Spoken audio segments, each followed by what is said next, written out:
Hello everyone, welcome to our YouTube channel.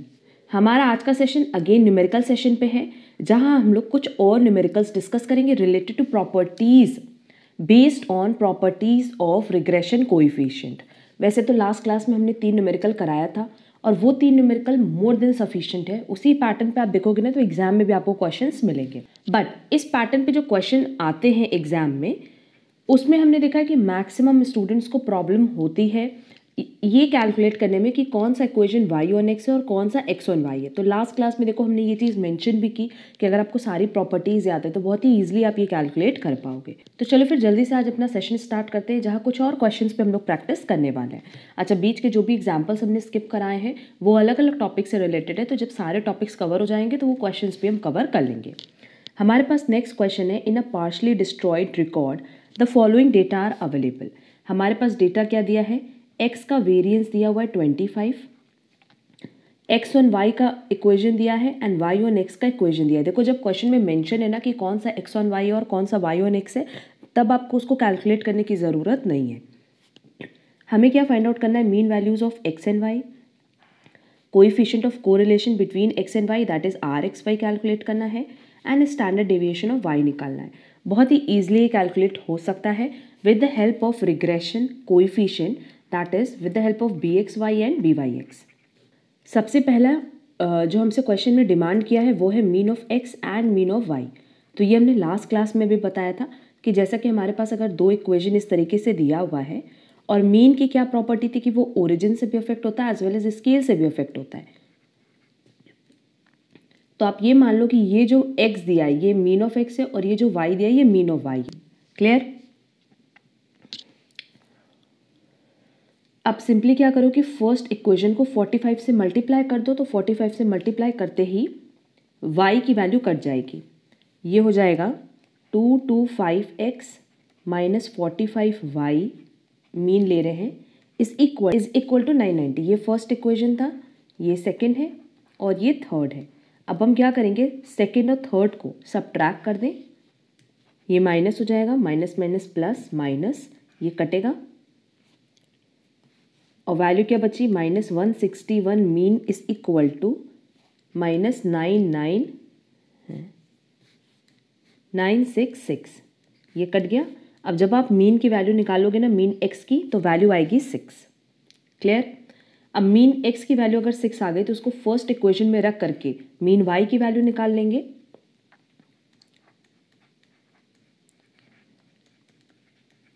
तो हमारे पास mean y की वैल्यू आ गई 8। तो जो फर्स्ट पॉइंट था उसमें आपको यही बताना था कि मीन वैल्यूज क्या होगी।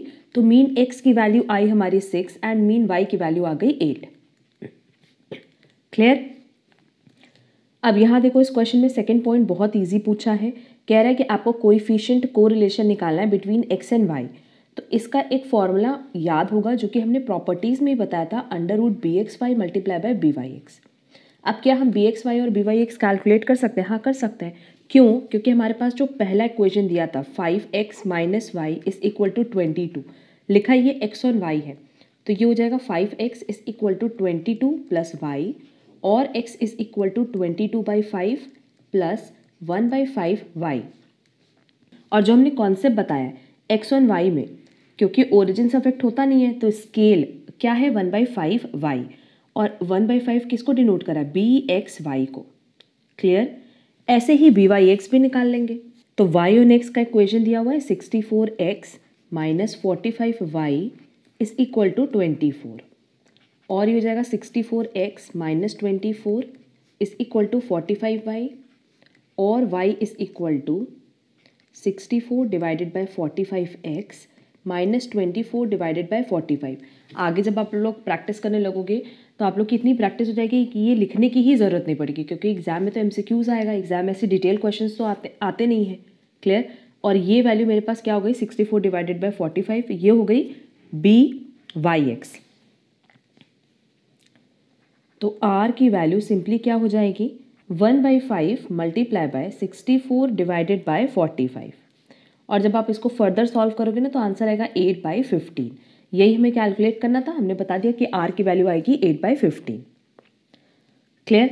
एक और चीज़ देखो, बी एक्स वाई की एंड बी वाई एक्स की दोनों की ही वैल्यू, एक बार ये भी चेक कर लो, ये था 1/5 और ये था 64 divided by 45।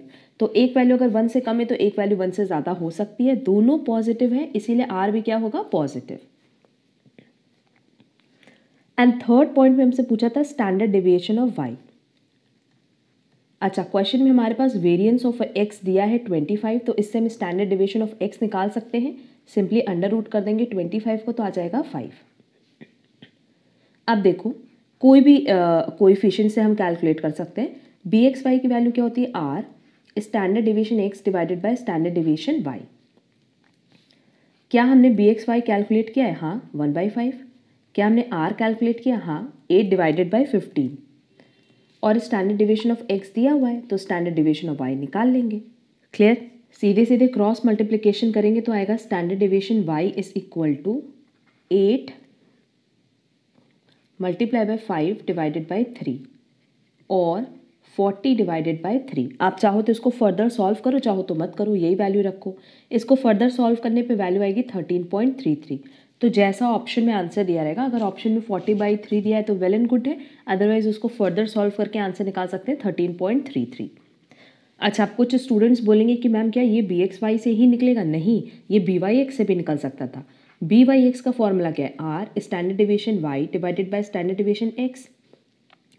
B y x की वैल्यू हमने निकाली थी 64 डिवाइडेड बाय 45, आर की value 8 divided by 15।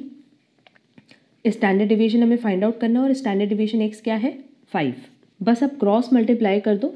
Standard deviation y is equal to क्या हो जाएगा, 64 multiply by 15 multiply by 5 divided by 45 multiply by 8। आप इसको भी जब फर्दर सॉल्व करोगे ना तो आंसर 40/3 ही आएगा, और हम कह सकते हैं 13.33 इसका करेक्ट आंसर होगा। क्लियर, तो इस पैटर्न पे हमने फर्स्ट क्वेश्चन दिखाया, क्योंकि बहुत बार ऐसा होता है कि क्वेश्चन में स्टैंडर्ड डेविएशन वाई या स्टैंडर्ड डेविएशन एक्स की डिमांड करता है। क्लियर, तो एग्जाम्पल नंबर 7 में देखो, मीन वैल्यूज हमने निकाल ली, आर का कैलकुलेशन कर लिया and standard deviation of y का भी कैलकुलेशन करके बता दिया। नेक्स्ट क्वेश्चन, क्वेश्चन नंबर 8, ये आप लोग सेल्फ प्रैक्टिस के लिए रखो, क्योंकि सेम पैटर्न पे क्वेश्चन हमने सॉल्व करवाया हुआ है। नेक्स्ट एग्जाम्पल नंबर 9, ये एग्जाम्पल अच्छा है तो ये हम यहाँ पे सॉल्व करवा देते हैं। क्वेश्चन में कह रहा है for 100 students of a class the regression equation of marks in statistics. देखो, मार्क्स इन स्टैटिस्टिक्स को डिनोट किया एक्स से, on the marks in commerce y. तो ये याद रखना कि यहाँ पे भी दो वेरिएबल्स हैं, बस वाई को डिनोट करें कॉमर्स से और एक्स को डिनोट करें स्टैटिस्टिक्स से। और इक्वेशन दिया हुआ है, बट देखो ये कौन सा इक्वेशन है, x on y. Clear, the mean marks in commerce is 50। अगर हम कॉमर्स का मीन निकालें तो ये कितना आ रहा है, 50। Variance of marks in statistics is 4/9 of the variance of marks in commerce. क्या चीज़ बोला है, variance marks in statistics. Statistics को हम किससे डिनोट करें, एक्स से, divided by variance marks in commerce. इसकी वैल्यू कितनी है बेटा, 4/9। Find the mean marks in statistics. हमसे क्या फाइंड आउट करने बोला है, मीन मार्क्स किसका, स्टैटिस्टिक्स का, and the coefficient of correlation between marks, मतलब आर कैलकुलेट करने बोला है। इजी क्वेश्चन है। देखो, सबसे पहले जो इक्वेशन दिया था वो था 3y minus 5x plus 180 is equal to 0, और हमने बताया कि ये कौन सा इक्वेशन है, x ऑन y। ये जब आप क्वेश्चन रीड कर रहे थे तभी क्लियर हो गया कि ये x ऑन y है।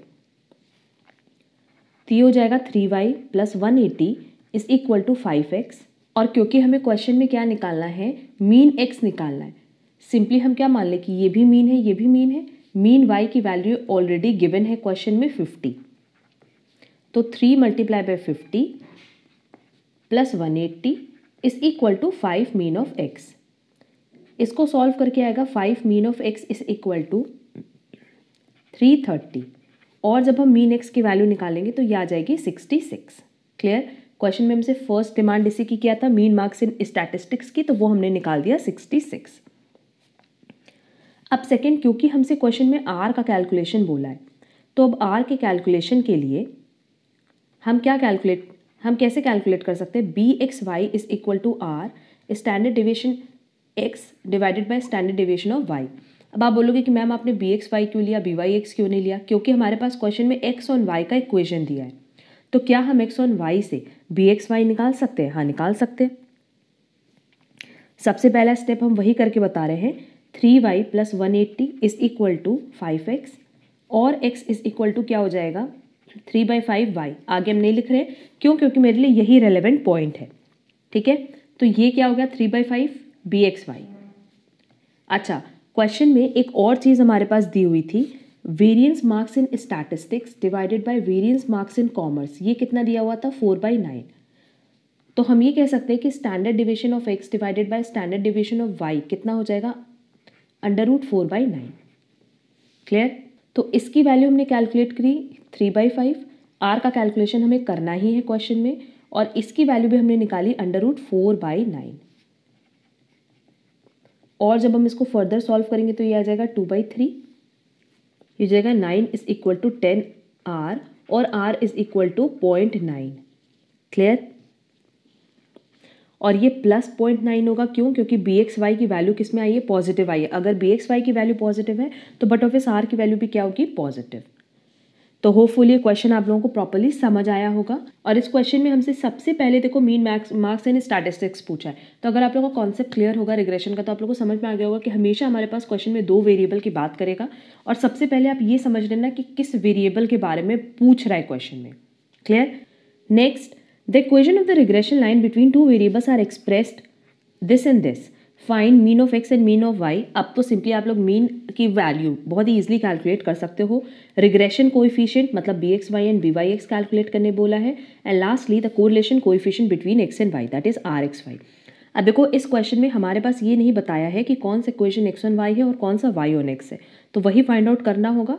और mean of x mean of y आप लोग बहुत ही ईजिली कैलकुलेट कर सकते हो। हमारे पास जो 2 इक्वेशन है वो है 2x - 3y is equal to 0, and second equation है -5x + 4y is equal to 8। तो फर्स्ट इक्वेशन को अब क्योंकि हमें क्वेश्चन में कैलकुलेट करना है mean of x and mean of y, तो सिंपली हमने बताया कि मीन के केस में क्योंकि ओरिजिन एंड स्केल से वैल्यू अफेक्ट होती है, तो इसीलिए हमने ये मान लिया कि दोनों इक्वेशन में जो x और y दिया है वो मीन दिया है। क्लियर? अब इसको आप 5 से मल्टीप्लाई कर लो इस पूरे इक्वेशन को, फर्स्ट इक्वेशन को, और सेकेंड इक्वेशन को 2 से मल्टीप्लाई कर लो। तो फर्स्ट से मल्टीप्लाई करने पे जो वैल्यू आएगी वो आएगी 10 mean of x minus 15 mean of y is equal to 0, and ये हो जाएगा -10 mean of x plus 8 mean of y is equal to 16। ये कट गया, यहाँ वैल्यू बचेगी -7 mean of y is equal to, यह आ जाएगा इज इक्वल टू 16।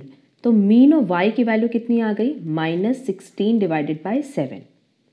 और आप इसको फर्दर सॉल्व कर लो तो -2.286 आएगा। अब मीन y की वैल्यू आ गई ना, किसी भी इक्वेशन में आइदर फर्स्ट या सेकंड इक्वेशन में पुट कर दो वैल्यू, और मीन ऑफ x की वैल्यू आप लोग निकाल लेना। तो मीन ऑफ x की वैल्यू आएगी -3.429। ठीक है, तो मीन x मीन y निकालना तो ईजी है। अब सेकेंड पॉइंट जो सबसे रेलिवेंट है वो ये है कि कौन सा इक्वेशन y ऑन x है और कौन सा x ऑन y है। तो हमने सबसे पहले बताया था कि सबसे पहला इक्वेशन हम क्या मानेंगे? x ऑन y, जो कि दिया हुआ है 2x - 3y is equal to 0। तो बट ऑब्वियस दूसरा इक्वेशन किसका होगा? y ऑन x का। और दूसरा इक्वेशन क्या है? 4y - 5x - 8 is equal to 0। Solve करके देख लेते हैं, अगर सारी प्रॉपर्टीज अप्लाई होगी तो इसी सीक्वेंस में हम इक्वेशन रखेंगे। ये हो जाएगा 2x is equal to 3y और x is equal to 3 divided by 2y। वैसे इस साइड देखो 4y is equal to 5x plus 8 और y is equal to 5/4x। वैसे तो आगे लिखने की भी ज़रूरत नहीं, क्यों? क्योंकि वो ओरिजिन है और ओरिजिन से वैल्यू कभी अफेक्ट नहीं होती है। तो ये हो जाएगा bxy जो कि है 3/2, और ये हो गया byx जो कि है 5/4। अब जिन्होंने प्रॉपर्टीज़ अच्छे से पढ़ी होगी, समझी होगी, उनको ये चीज़ बहुत क्लियर हो गया होगा कि पहला इक्वेशन x ऑन y नहीं है और दूसरा इक्वेशन y ऑन x नहीं है। क्यों? क्योंकि bxy की भी वैल्यू 1 से ज़्यादा और byx की वैल्यू भी 1 से ज़्यादा है, जो कि पॉसिबल ही नहीं है। हमने फर्स्ट प्रॉपर्टी ही बताई थी जिसमें ये चीज़ बताया था कि दोनों की वैल्यू यूनिटी से ज़्यादा नहीं हो सकती। क्लियर? तो इसका मतलब ये क्लियर है कि ये इक्वेशन अब हम रखेंगे y ऑन x और ये रखेंगे x ऑन y। इसको सॉल्व करने पे आएगा 2x is equal to 3y और y is equal to 2/3x। वैसे इसको सॉल्व कर लेते हैं। 4y - 8 is equal to 5x और x is equal to 4/5y - 8/5। तो ये हमारा हो गया बी वाई एक्स और ये हो गया बी एक्स वाई। क्लियर? तो क्वेश्चन में हमसे रिग्रेशन कोएफिशिएंट फाइंड आउट करने बोला था, हमने रिग्रेशन कोएफिशिएंट फाइंड आउट कर लिया और दोनों की ही वैल्यू 1 से कम है तो ये पॉसिबल है, प्लस दोनों का ही साइन पॉजिटिव है। अब हमें क्या कैलकुलेट करना है? आर। बहुत ही ईजिली आर भी कैलकुलेट हो जाएगा। आर की वैल्यू क्या है? Under root b x y जिसकी वैल्यू आई 4/5 multiply by b y x that is 2/3। बस अब आप इसको फर्दर सॉल्व कर लो, ये हो जाएगा अंडर रूट 8/15 और 0.73। अब क्योंकि b x y and b y x positive है तो आर भी क्या होगा? पॉजिटिव ही होगा, दैट इज इसका करेक्ट आंसर होगा प्लस 0.73। होपफुली ये क्वेश्चन आपको ज़्यादा क्लियर हुआ होगा क्योंकि सेम पैटर्न पे हमने क्वेश्चन सॉल्व करवाया था और इस पैटर्न पे ही एग्जाम में आप देखना क्वेश्चंस आते हैं जहां आपको ये बताना होता है कि कौन सा इक्वेशन x ऑन y है और कौन सा y ऑन x है। क्लियर? चलेंगे नेक्स्ट एग्जाम्पल पे। नेक्स्ट एग्जाम्पल है find the mean values of random variables x and y and the correlation coefficient between them when the two lines of regression are given as this and this. If the variance of y is 15 find the standard deviation of x। Simple question है, बहुत ही easily calculate हो जाएगा। But अब देखो यहाँ mean values जो calculate करनी है, मतलब मीन वैल्यूज तो अब आप लोग कैलकुलेट कर सकते हो क्योंकि दोनों आप लोगों के पास इक्वेशन दिया है, बट इसमें ना ये नहीं मेंशन किया है कि कौन सा x ऑन y है और कौन सा y ऑन x है। जैसे ही क्लियर हो जाएगा आपका b y x and b x y आ जाएगा और उसके बाद वेरिएंस की वैल्यू दी हुई है तो स्टैंडर्ड डेविएशन ऑफ x आप इजिली कैलकुलेट कर सकते हो। तो अब हम इसमें मीन कैलकुलेट नहीं कर रहे हैं, मीन तुम लोग खुद से कैलकुलेट कर लेना। मीन ऑफ x आएगा 3 और मीन ऑफ y आएगा 1। अगेन फर्स्ट इक्वेशन को हम ले लेते हैं x ऑन y जो कि है 5x plus 7y minus 22 is equal to 0 और सेकेंड इक्वेशन है 6x plus 2y minus 20 is equal to 0। But obvious अगर एक इक्वेशन को x ऑन y लिया है तो दूसरा क्या होगा? y on x। ये हो जाएगा 5x is equal to minus 7y plus 22। यहाँ पे तो अभी हम बार बार इतना लिख रहे हैं बट जब आप लोग प्रैक्टिस कर लोगे ना तो ओरली आप लोग कैलकुलेट कर पाओगे। x की वैल्यू आ जाएगी माइनस 7/5y। अब हम आगे की वैल्यू लिखेंगे भी नहीं क्योंकि वो हम कंसिडर नहीं करेंगे। अब ये y ऑन x है तो ये हो जाएगा 6x minus 20 is equal to 2y और y is equal to 6/2x। अब देखो ये भी 1 से ज़्यादा है, ये भी 1 से ज़्यादा है, तो सबसे पहली जो प्रॉपर्टी थी कि दोनों यूनिटी से ज़्यादा नहीं हो सकते, मतलब b x y and b y x, और दूसरी एक और प्रॉपर्टी थी कि दोनों का साइन हमेशा क्या होना चाहिए? सेम। देखो एक माइनस है एक प्लस है, ये कभी भी पॉसिबल नहीं है। तो मतलब first equation x on y नहीं होगा, होपफुली ये y ऑन x होगा। अब इसको हम लोग ले लेते हैं y ऑन x, तो ये हो जाएगा 5x minus 22 is equal to minus 7y और y इज इक्वल टू हो जाएगा माइनस 5/7x। इसको अब x ऑन y मानेंगे तो ये हो जाएगा 2y minus 20 is equal to minus 6x और x is equal to minus 2/6y। ये क्या हो गया? बी वाई एक्स और ये हो गया बी एक्स वाई। देखो सबसे पहली जो प्रॉपर्टी थी कि दोनों ही 1 से ज़्यादा नहीं हो सकता, तो ठीक है दोनों 1 से कम तो हो ही सकता है, प्लस दोनों का ही साइन क्या आया? नेगेटिव आया, क्योंकि सेम साइन होना चाहिए। मतलब ये फर्स्ट इक्वेशन है मेरा y ऑन x और दूसरा इक्वेशन है x ऑन y। अब क्योंकि बी वाई एक्स और बी एक्स वाई आ गया तो बहुत ही ईजिली हम किसका कैलकुलेशन कर सकते हैं? r का कैलकुलेशन कर सकते हैं। अच्छा, अब क्योंकि ये दोनों ही माइनस में है तो r भी क्या आएगा? माइनस ही आएगा। इसको आप फर्दर सॉल्व करोगे ना तो आंसर आएगा अंडर रूट 5 डिवाइडेड बाई 21। इसको हम फर्दर सॉल्व नहीं करें, पॉइंट में आंसर आएगा। अब एकदम लास्ट में हमारे पास क्वेश्चन में ये दिया हुआ था कि वेरिएंस ऑफ y कितना है? 15, that is standard deviation of y कितना हो जाएगा? Under root 15। और क्वेश्चन में हमें स्टैंडर्ड डेविएशन ऑफ x निकालना है। क्या हम निकाल सकते हैं? बहुत ही ईजिली। अगर हम ले लें बी एक्स वाई तो ये हो जाएगा r standard deviation of x divided by standard deviation of y। And b x y की वैल्यू कितनी आई थी? Minus 2/6 is equal to r की वैल्यू कितनी आई? Minus under root 5 divided by 21 multiply by standard deviation of x हमें find out करना है और स्टैंडर्ड डेविएशन ऑफ y हमने कैलकुलेट किया है under root 15। Minus minus cut जाएगा और स्टैंडर्ड डेविएशन ऑफ x कितना रह जाएगा? Under root 15 multiply by under root 21 divided by under root 5 multiply by 1/3। जब आप इसको फर्दर सॉल्व करोगे ना तो आपके पास आंसर आएगा अंडर रूट 7 और अंडर रूट 7 को सॉल्व करोगे तो आंसर आएगा 2.646। क्लियर? सिंपली अंडर रूट को मल्टीप्लाई कर लेना और उसके बाद फिर सॉल्व कर लेना। तो क्वेश्चन में हमसे कैलकुलेट करने बोला था standard deviation of x. Basically question में हमसे सिर्फ ये पॉइंट ही मांगा था, बट इस एक कैलकुलेशन के लिए हमें सारी चीज़ें कैलकुलेट करनी होंगी कि कौन सा इक्वेशन वाई ऑन एक्स है, कौन सा एक्स ऑन वाई है, सो दैट हम रिग्रेशन कोएफिशिएंट निकाल सके। और रिग्रेशन कोएफिशिएंट की हेल्प से आपने आर का कैलकुलेशन किया और आर की हेल्प से आपने कैलकुलेशन किया स्टैंडर्ड डिविएशन ऑफ एक्स का। क्लियर? तो इतने क्वेश्चंस मोर देन इनफ है आपकी प्रैक्टिस के लिए। एक क्वेश्चन हम आपको सेल्फ प्रैक्टिस के लिए दे रहे हैं, एग्जाम्पल नंबर 12। ये सेम पैटर्न पे क्वेश्चन है। देखो, मीन वैल्यूज निकालना है एक्स वाई का, कोएफिशिएंट ऑफ कोरिलेशन निकालना है एक्स वाई का, and standard deviation of y निकालना है। तो सिंपली आप तभी कैलकुलेट कर सकते हो जब आपकी सारी प्रॉपर्टीज का कॉन्सेप्ट क्लियर हो और जो क्वेश्चन हमने सॉल्व करवाए हैं उसका कॉन्सेप्ट क्लियर हो। इस क्वेश्चन का आंसर आपको हमारे टेलीग्राम चैनल पे मिल जाएगा। हमने डिटेल क्वेश्चन का आंसर सॉल्व करके अपलोड कर दिया है, तो वहाँ से आप अपने आंसर्स चेक कर सकते हो। ये लास्ट एग्जाम्पल था based on properties of regression coefficient. अब इसके बाद हम लोग नेक्स्ट टॉपिक डिस्कस करेंगे related to regression analysis, and after that जितने भी हमारे न्यूमेरिकल्स बचे, एग्जाम्पल्स बचे, वो कवर करेंगे। ये सारे एग्जाम्पल्स हमने इसलिए लिए सो दैट हम आपके कॉन्सेप्ट्स क्लियर कर पाए। आफ्टर दैट हम जितने भी क्वेश्चंस कराएंगे सब एमसीक्यूज फॉर्म में कराएंगे, चाहे वो थ्योरी बेस्ड हो चाहे वो न्यूमेरिकल बेस्ड हो। सीए फाउंडेशन की बुक से एंड सीएमए फाउंडेशन की बुक से भी हम सारे क्वेश्चंस जल्दी कवर करेंगे। अगर आज के सेशन में कहीं पे भी कोई प्रॉब्लम हो तो आप कमेंट बॉक्स में कमेंट कर सकते हो, एंड अगर आप हमारे चैनल पे नए हो तो चैनल सब्सक्राइब जरूर कर देना सो दैट आगे की क्लासेस की नोटिफिकेशन आपको टाइमली मिल पाए। आज का क्लास अगर यूजफुल लगा है तो वीडियो को लाइक कमेंट शेयर जरूर करना। अब हम लोग मिलेंगे हमारी नेक्स्ट क्लास में। आज के लिए बस इतना। Thank you so much.